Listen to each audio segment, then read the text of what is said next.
అందరికీ నమస్కారం. ఈ రోజున ఈ రెండు పార్టీలు, వైఎస్ఆర్సీపీ పార్టీ, తెలుగుదేశం పార్టీ, ఈ రెండు పార్టీలు కూడా ప్రజల్ని మోసం చేస్తూ ఉన్నాయి. నేను ఒక్క ఉదాహరణ చెప్తాను.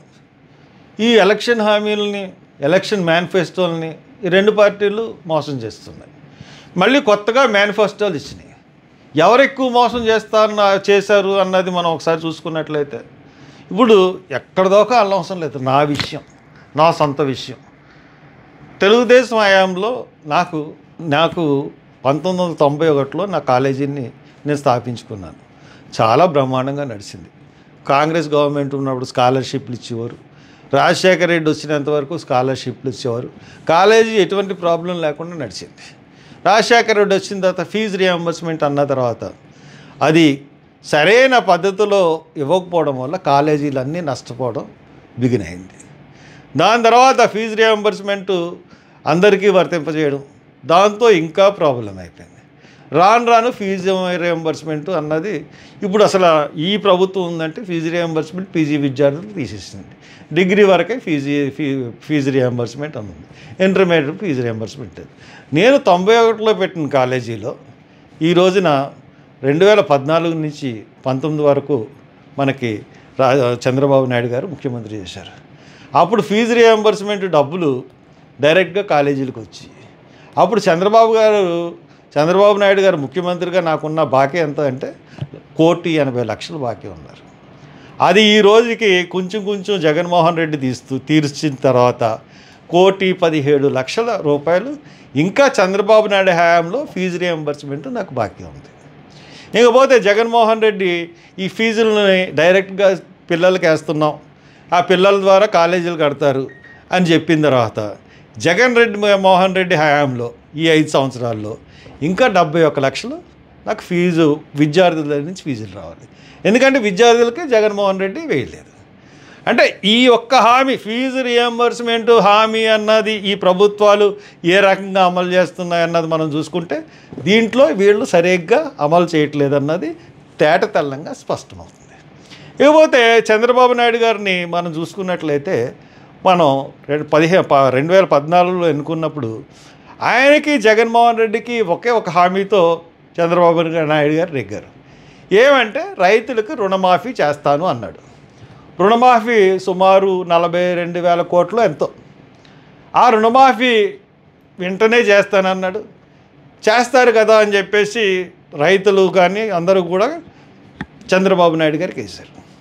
చంద్రబాబు నాయుడుకి వేసిన తర్వాత చంద్రబాబు నాయుడు గారు రుణమాఫీ విషయంలో ప్రజల్ని, రైతులని మోసం చేశాడు.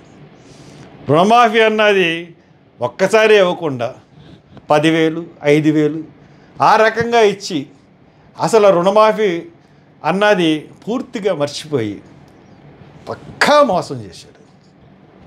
ఈ రోజున రాష్ట్ర పరిస్థితులు ఎలాగున్నాయంటే, చంద్రబాబు నాయుడు చెప్పింది, లేకపోతే పత్రికలు చెప్పింది, లేకపోతే వాస్తవ పరిస్థితులు మనం చూసుకుంటే గవర్నమెంట్ ఆఫీసులను కూడా తాకట్టు పెట్టి అప్పులు తీసుకొచ్చి ఈ యొక్క రాష్ట్రంలోని ఉద్యోగస్తులకి ఉద్యోగాలు ఇచ్చే పరిస్థితి, ఉద్యోగాలకి జీతాలు ఇచ్చే పరిస్థితి.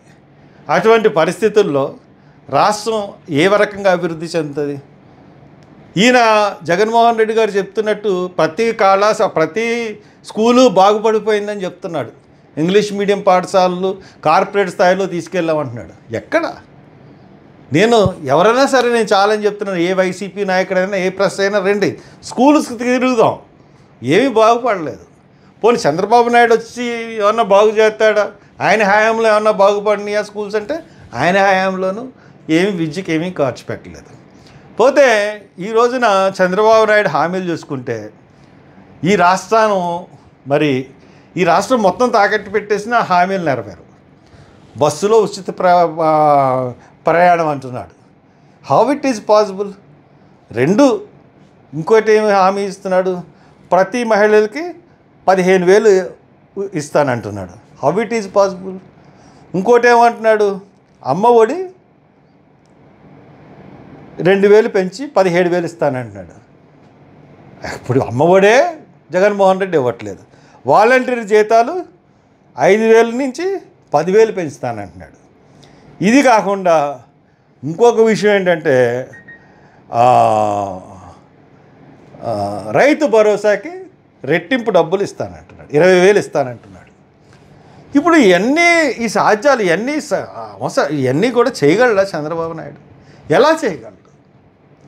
మన యొక్క ఆర్థికంగా మనం ఎంత వస్తుంది మనకి, మనం ఖర్చు పెడితే ఏం సంపద సృష్టిస్తానన్నది ఎక్కడి నుంచి? అరచేతిలో వైకుంఠం చూపించడం అంటే అదే అంటారు. ఏమన్నా అరకంటలో వైకుంఠం చూపించి ఇలాగా భస్మాసురం ఇలాగా చేసి ఇవ్వడం కాదు కదా. బడ్జెట్ ఎన్నికల హామీలు నెరవేర్చడం అంటే ఇది కాదు కదా. మరి మళ్ళీ మోసం చేసి మోసపూరితమైన హామీలతో మళ్ళీ అధికారంలోకి రావాలనుకుంటున్నాడు చంద్రబాబు. ఉన్నంతలోనే నేను ఇదే చేయగలనని చెప్తున్నాడు జగన్మోహన్ రెడ్డి.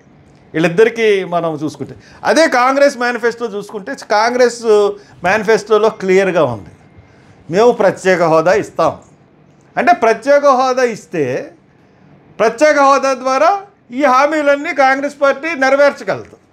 కాబట్టి కాంగ్రెస్ పార్టీ వైఖరి స్పష్టంగా ఉంది.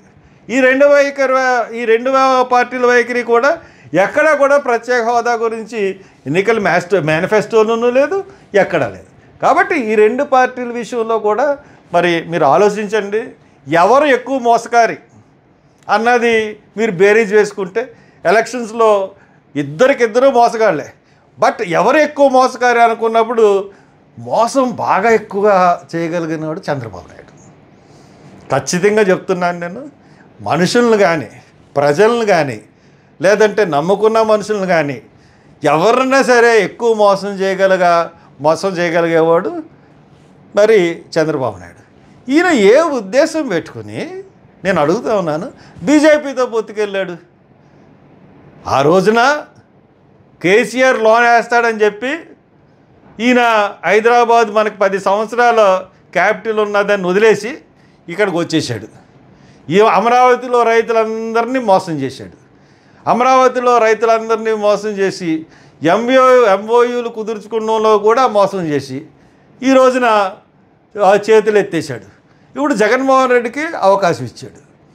ఈ రోజున ఈ పరిస్థితి చంద్రబాబు నాయుడు ఎక్కువ మోసకారి మనం చూసుకున్నట్లయితే. అలాగే జగన్మోహన్ రెడ్డి ఎస్సీ స్కీముల విషయంలో, స్కాలర్షిప్స్ విషయంలో కానీ, ఫీజు రియంబర్స్మెంట్ కానీ, లేదా చాలా విషయాల్లో, లేకపోతే ఎస్సీ రుణాల విషయంలో కానీ జగన్మోహన్ రెడ్డి వైఖరి అసలు బాగాలేదు ఈ రుణాల విషయంలో, ఎస్సీ విషయాల్లో. కాబట్టి ఎట్టి పరిస్థితుల్లోనూ చంద్రబాబు నాయుడికి మనం వెయ్యాలనుకున్నా కానీ ఇతను నిజంగా చేయగలడా లేదా అన్నది చాలా పెద్ద క్వశ్చన్ మార్క్. కాబట్టి ఎక్కువ మోసకారు ఎవరు, తక్కువ మోసకారు ఎవరు ఈ ఎలక్షన్లో మనం చూడాల్సింది ఏంటంటే రెండు పార్టీలు మోసం చేసే పార్టీలే, రెండు పార్టీలు ప్రజల్ని మోసం చేసి ప్రజల్ని దోచుకునే పార్టీలే. కాబట్టి ఈ రెండు పార్టీల్లో ఎవరు ఎక్కువ మోసం చేస్తాడు, ఈ మనుషుల్లో ఇద్దరిలో ఎవరు ఎక్కువ మోసం చేస్తారు, ఆ తక్కువ మోసకారిని ఎన్నుకోమని, ప్రజలకు అందుబాటులో ఉన్న నాయకుల్ని ఎన్నుకోమని మీకు విజ్ఞప్తి చేస్తాను.